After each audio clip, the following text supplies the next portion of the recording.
Bonjour à tous, c'est Yana la taupe, bienvenue sur ma chaîne.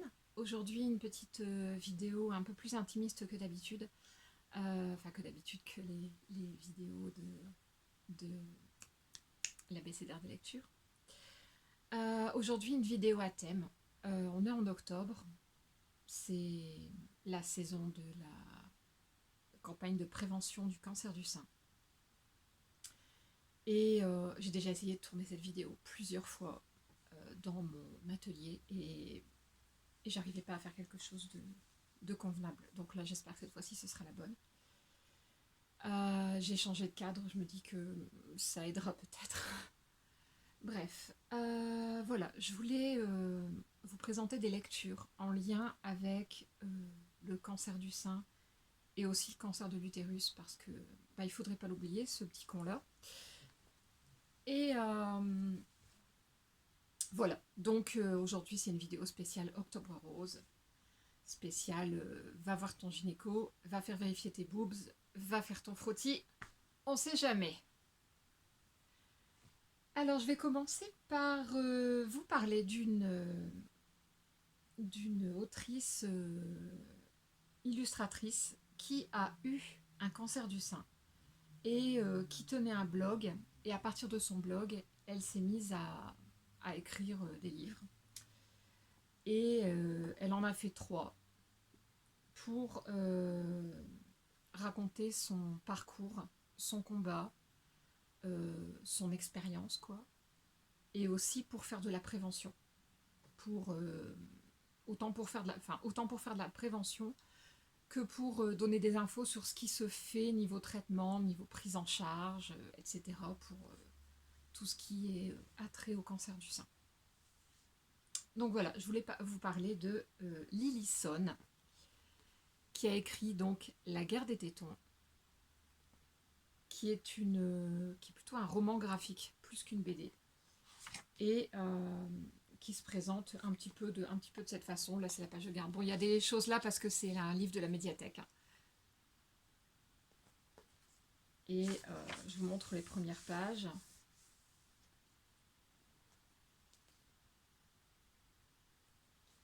Il faut savoir que Lily Sonn, elle a un Instagram où elle partage beaucoup de choses.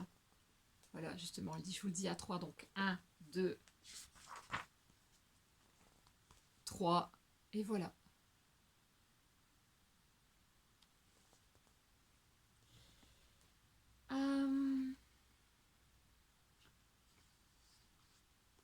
Voilà, elle démarre en se montrant elle, en fait, elle se dessine elle parle, elle s'adresse au lecteur.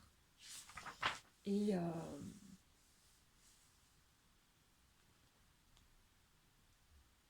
elle parle prévention assez rapidement, voilà.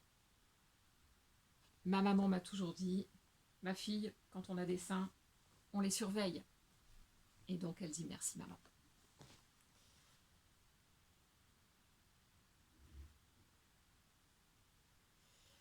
Donc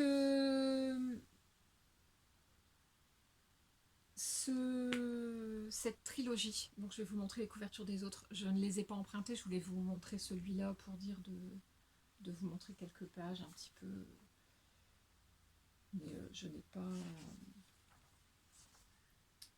pas pris les 3, parce que 3 emprunts médiathèque, quand on peut prendre 9 livres sur une carte, on limite un peu. J'essaye de montrer une autre page sympa. Alors oui, les choses à ne pas faire.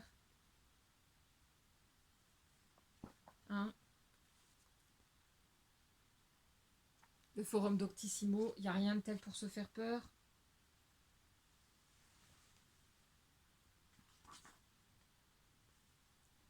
Et puis,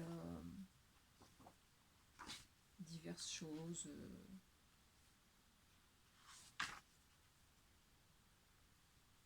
Elle parle des points, elle fait des listes, l'art de les points négatifs, les points positifs.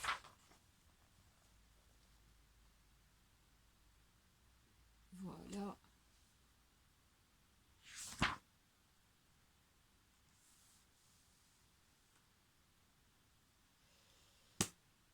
Donc, le tome 1 s'appelle Invasion. Donc, dans ce tome 1, c'est surtout donc le diagnostic avec l'opération. Attendez, parce que je l'ai pris sur mon autre téléphone. Le tome 2, Extermination, avec le traitement, la chimio, tout ça. Et le tome 3, Mutation, où on parle des changements physiques, entre autres, hein, toujours autour du cancer. D'ailleurs, sur cette... je peux pas zoomer. Sur cette couverture-là, quand on regarde bien ici, on voit sa prothèse qui dépasse de son soutien-gorge. Voilà. Et moi j'ai trouvé cette BD particulièrement touchante et instructive. Et donc je voulais partager avec vous parce que vraiment de ce que j'ai lu sur le cancer du sein, vraiment c'est Lillison, mais le top. Et Lillison, elle a écrit d'autres livres aussi sur des sujets plus ou moins tabous qui ne devraient pas l'être, sur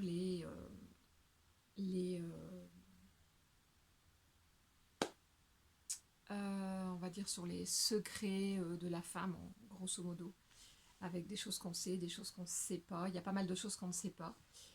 Et donc c'est instructif, ça s'appelle Vagin Tonique. Alors, je préfère dire que je ne l'ai toujours pas lu parce qu'ils l'ont pas à la médiathèque, que je n'ai pas pu me l'acheter pour le moment. Excusez-moi, c'est pas le Covid. C'est ce qu'on entend partout en ce moment. Bon, bref. Donc, oui, donc elle a fait aussi sous cette forme-là Vagin Tonique, et aussi une BD qui s'appelle Les Mamas, avec son expérience de maman, qui peut être sympa aussi, qui est hors sujet pour aujourd'hui, mais c'est parce que je parle de Lillison, donc voilà. Je vous parle de Lillison à fond, voilà. Toujours dans le thème du cancer du sein, parce qu'il n'y aura pas que le cancer du sein en livre, je vous rassure. Enfin, je vous rassure, ou pas. Cette BD, voilà. Betty Boop, je le cadre comme il faut, voilà. Betty se réveille de son intervention et panique parce qu'elle se met à chercher son sein. Voilà. En fait, quand la BD commence, on voit des crabes, les fameux crabes. Je déteste les crabes.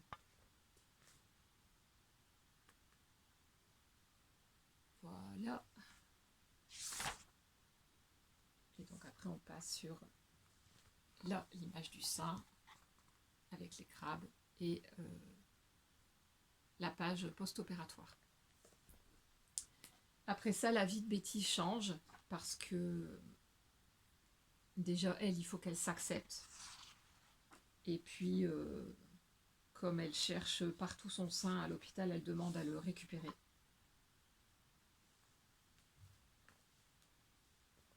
Elle demande à le récupérer. Il est dans un bocal pour analyse apparemment et elle demande à le récupérer.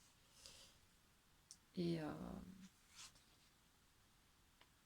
elle le garde un peu de temps et, parce qu'elle a besoin de faire son deuil,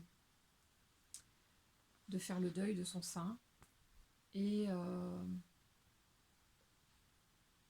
il n'y a pas qu'elle qui a besoin de faire ce deuil. Son compagnon a beaucoup de difficultés. Je vous montre une autre page comme ça, juste pour montrer le style graphique, qui est sympa comme tout. Et donc Betty change de vie parce que dans son emploi, elle est victime de discrimination parce qu'elle a plus de sein. Donc elle perd son emploi. Son compagnon n'arrive plus à la regarder nue sans perdre connaissance parce qu'il voit cette cicatrice et il s'en remet pas. Et donc elle perd son compagnon. et sa vie bascule, et tout va changer pour elle. Et cette BD, je l'ai trouvée poétique et positive, malgré tout ce qui lui tombe dessus au début. C'est vraiment... cette BD-là est vraiment basée... le message, c'est vraiment l'acceptation de soi et l'acceptation de ce nouveau corps par soi-même et aussi par les autres. Et la façon dont elle va y parvenir. Et c'est une très belle histoire. Vraiment, je vous la conseille. Voilà, la BD Betty Boob de Véro Cazot et Julie Rochelot, oui, pardon. Voilà, comme ça vous avez les noms, la couverture. Donc là, c'était vraiment le cancer du sein. Là, on ferme. Ici, on a une BD d'Alexandra Brijatov et Camille Aupenaud qui s'appelle « Je peux pas, j'ai chimio ». Donc là, on suit la demoiselle. Alors le style, je vous montre un peu le style graphique. Voilà, c'est encore du roman graphique plus que de la BD, hein, avec des pages sombres entre deux pour les moments où on se sent au fond du trou, parce qu'il y a de quoi se sentir au fond du trou après de telles annonces ou en passant de telles épreuves.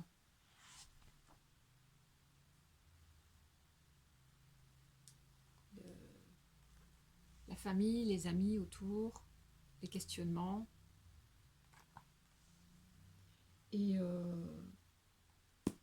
Je peux pas, j'ai chimio, c'est un recueil qui a été écrit à partir de plusieurs témoignages de personnes qui ont vécu le cancer. Donc là, il n'y a pas de... C'est pas un cancer en particulier. On ne nous parle pas d'un cancer en particulier. La demoiselle, enfin la dame qu'on suit, la femme qu'on suit dans cette BD fait sa chimio. On suit ses réactions à elle, son ressenti, et aussi ses amis et sa famille autour d'elle, leurs réactions, leurs ressentis, et jusqu'au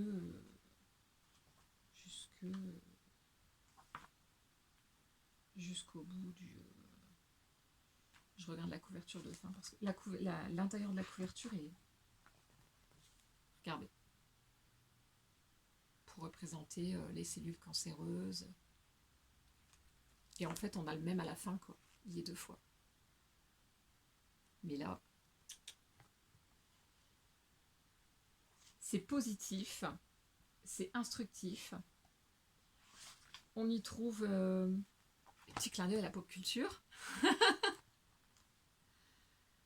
On a, quand on suit la famille et les amis, il y a aussi les enfants qui sont là autour et qui se demandent ce qui se passe, ou qui veillent à ce qu'on ne réveille pas maman pendant qu'elle dort parce qu'elle est fatiguée à cause de son traitement. Donc chut, la belle au bois dormant dort. Et voilà, il y a, on va dire, les hauts, les bas, moralement, physiquement, de la personne qui est en traitement chimio. Et voilà, avec des petites touches d'humour et ce côté instructif sur ce sujet.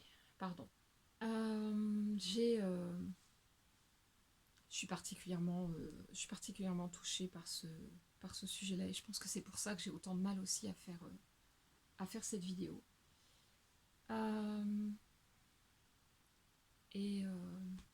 Je vais vous parler du dernier livre, et je vous dirai après pourquoi ça me touche autant. Voilà. Alors, je change l'image, parce que là j'ai une image à vous montrer, parce que le livre je ne l'ai pas. Je ne sais pas ce qui s'est passé à la médiathèque. J'ai demandé à l'avoir apprêté, je l'ai réservé, tout ça. Mais il n'est pas trouvable, ce bouquin. Apparemment, il y aurait quelqu'un qui l'aurait emprunté et qui ne l'aurait pas rendu, ou qui serait mal passé à la bande retour. Enfin bref, il y a un pépin de ce genre-là. Avec ce livre, et sait-on jamais, hein, si quelqu'un du réseau médiathèque Hénin Carvin regarde, si jamais ce bouquin-là vous l'avez, ça pourrait être bien de le signaler quand même, parce que c'est pas un livre à chourer, c'est un livre à partager, c'est hyper important quand même. Donc je vais vous parler cette fois-ci d'un manga écrit par une mangaka qui a été confrontée au cancer de l'utérus, et qui du coup s'est servi de son expérience pour écrire ce manga et pour partager son expérience, ses ressentis. Ça s'appelle Adieu mon utérus, et la mangaka s'appelle Yuki Okada. Je vous montre la couverture. Voilà. Donc c'est un format classique, hein, de manga, c'est pas des grands, c'est vraiment un format poche. Le manga coûte 8 €. Donc ça va, c'est pas un bras. Il y a des livres qui sont plus chers que ça, mais là vraiment, voilà, 8 € le manga, très bien. Et c'est un style graphique plutôt chibi, ce qui fait que on lit son histoire, on tourne les pages, et il y a cet aspect très mignon, l'aspect mignon du chibi en fait, qui permet d'alléger le propos, parce que le manga n'est pas particulièrement humoristique. C'est pas vraiment. Elle raconte son expérience, mais pas forcément avec des touches d'humour, comme dans les livres, comme dans les romans graphiques que je vous ai présentés précédemment. Là, on est plus dans le témoignage plus, comment je dirais, plus sérieux. Mais voilà, c'est le style graphique qui permet d'alléger l'esprit dramatique de la chose en fait. Donc cette femme est mariée, elle a un enfant. Son époux est également mangaka. Il travaille sur une série, donc il travaille beaucoup. Elle a, à ce que je me souvienne, sa mère ou sa belle-mère qui est assez présente, qui aide pour garder la petite, pour des fois faire un petit peu de ménage chez eux quand ils sont trop dans le boulot tous les deux, et la petite à l'école, tout ça. Enfin bref, ils s'arrangent ensemble, mais je ne sais plus si c'est donc la mère du monsieur ou la mère de la dame qu'on suit qui est là, mais je me souviens très bien qu'il y a une maman au-dessus qui est là. Et elle a un problème de saignement irrégulier. Et elle trouve qu'elle a beaucoup ses règles ces derniers temps, donc elle se pose la question, elle prend rendez-vous avec sa gynéco, ou son gynéco, je ne sais plus. Il lui fait des examens, elle fait des examens, et s'aperçoit qu'il y a une grosseur qui ne devrait pas être là. Pense d'abord que c'est peut-être un fibrome, donc fait un prélèvement pour analyse. Et puis les résultats d'examen tombent, et en fait c'est cancéreux. Donc elle en parle avec sa mère, sa belle-mère, je sais plus, c'est pas important, la maman, et avec son époux, en lui disant « T'inquiète pas, ça va aller, tu peux travailler, tu peux faire ton boulot normalement, je gère, il n'y a pas de souci, je vais m'en sortir. » Et donc elle doit se faire opérer. Et malheureusement, vu où la tumeur cancéreuse est placée, elle ne peut pas se contenter d'enlever juste une partie du col de l'utérus, elle doit enlever l'utérus complet. Cette intervention, ça s'appelle l'hystérectomie. Et donc elle passe par cette intervention, et là son époux prend une journée. Il prévient, il travaille pas, il prend la journée et elle est touchée, elle lui dit qu'il n'était pas obligé parce qu'elle sait qu'il a beaucoup de travail et tout, et lui il dit que c'est normal, sa place elle est là, quoi. Et ça c'est beau, ça c'est beau. Et elle, comment dire, je vais pas tout raconter non plus, mais bon, elle raconte ensuite son traitement de chimiothérapie parce elle doit passer par la chimiothérapie elle aussi. Mais il faut savoir que dans les cas de cancer, la chimiothérapie, c'est pas automatique. C'est important de le savoir. C'est pas parce on nous annonce, enfin, on nous diagnostique un cancer qu'on va forcément faire de la chimiothérapie. Et après, toutes les chimiothérapies ne font pas tomber les cheveux non plus. Ça dépend des chimiothérapies, ça dépend des dosages, ça dépend des fréquences de séances et tout ça. C'est très aléatoire. Puis ça dépend de la réaction de chacun aussi au traitement, quoi. Il y en a qui réagissent de façon plus ou moins violente. Il y en a qui vont vomir et qui vont être mal, absolument mal tout le temps. Et puis il y en a qui sont juste, enfin ils sont fatigués après une séance de chimio, il leur faut 2-3 jours pour remonter la pente, mais qu'au final ça se passe pas si mal, quoi. Donc voilà, il faut pas, j'ai envie de dire, il faut pas s'affoler quand on nous dit qu'on va faire de la chimio, même si ça fait peur, on est d'accord. Les termes chimiothérapie, cancer, c'est des mots qui font peur, qui font mal à entendre. Et donc on suit cette mangaka, son expérience. J'aurais voulu vous montrer des images si j'avais pu emprunter le manga. Il y a une image qui m'a particulièrement marquée. C'est quand elle se réveille après son intervention, après son hystérectomie. Elle a une façon de dessiner le visage du personnage qui la représente. Elle a une façon de représenter le personnage avec la bouche qui... et le visage grave, le visage qui souffre. C'est évident, quoi. Et je me suis reconnue dedans, en fait, en voyant cette image-là. Je me suis reconnue. Donc voilà.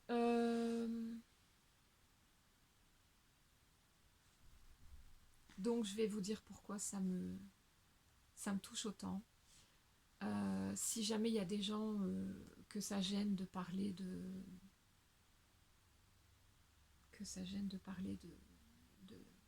cancer, d'expérience, si jamais vous êtes gêné par un éventuel témoignage, je vous invite à arrêter la vidéo à ce moment-là, parce que je veux pas vous mettre mal à l'aise. Voilà, mon but n'est pas là. Avant de couper la vidéo, je voudrais juste vous dire, c'est hyper important. À partir du moment où vous avez des seins, donc ça concerne les mecs aussi, parce qu'il faut savoir qu'il y a un petit pourcentage de mecs, mais quand même, il y a un pourcentage de mecs qui font des cancers du sein. Il ne faut pas croire que parce que on a des roubignoles que le cancer du sein, non, c'est bon, c'est pas pour moi. Si, ça peut arriver. Ça peut arriver. Et c'est plus courant que ce qu'on peut penser. Voilà. Je ne sais plus, je connais plus exactement les pourcentages, mais je crois qu'il y a plus d'un cancer du sein sur 10 que c'est un homme. C'est pas rien. Et que voilà, à partir du moment où on a des seins, à partir du moment où on a un utérus, donc là j'inclus tout le monde, j'inclus pas que les femmes, je veux mettre les non-binaires, les transsexuels dedans, voilà, à partir du moment où vous avez eu un utérus ou des seins, consultez votre gynéco régulièrement. Je sais que c'est désagréable, on n'aime pas y aller, c'est comme le dentiste, on y va quand on a mal, on y va rarement pour faire juste un contrôle. Mais c'est tellement important. C'est pas... c'est une fois par an, ou une fois tous les 3 ans dans le cas où on a eu un test HPV négatif. On est logiquement tranquille pour 3 ans. mais c'est désagréable, on est d'accord. Après, si vous avez un problème avec votre gynéco, qui vous rabaisse ou qui vous trouve douillette ou je sais pas quoi, que vous trouvez brusque, vous changez de gynéco. Et même à la limite, vous le dénoncez. Parce que les violences gynécologiques, ça aussi, on en parle de plus en plus maintenant. Et il ne faut pas hésiter à dénoncer quand ça se passe mal avec un gynéco, avec un ou une gynéco. Mais en dehors de ça, et même dans ce cas-là, je veux dire, vous changez de gynéco, il faut consulter le gynéco. C'est quelques minutes une fois par an ou une fois tous les 3 ans, c'est seulement quelques minutes. C'est désagréable, ok, mais c'est juste quelques minutes. C'est pas la mort et ça peut vous sauver la vie. Vraiment. Maintenant, je vais passer au témoignage. Donc, pour ceux que ça gêne, je vous invite à couper la vidéo.